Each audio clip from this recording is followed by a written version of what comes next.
E weche moko en ni Jalup Jatend Piny Kenya Rigathi Gachagua chiwo wach ewi oromo kwako thoth counties ma pacho ka wadhi achiel kachiel nyaka apise mar Rambe Annex.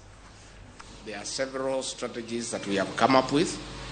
and one of them is that there has been a lack of coordination between the national government, the county governments, and our development partners, resulting to duplication of the various interventions. We have agreed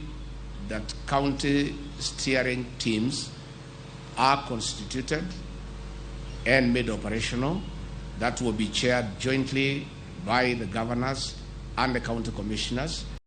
and all the state and non-state actors will be members, and all those who are involved in the humanitarian intervention will be members of those committees. Because of the urgency of the required interventions, those committees have been convened for Tuesday in all the affected counties under the chairmanship of the governors, with the help of the county commissioners, to appraise the situation and identify the needs and the interventions that are so required, and come back to the National Secretariat that is domiciled here in my office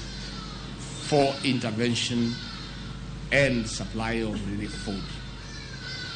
We want to thank our governors for agreeing to put money aside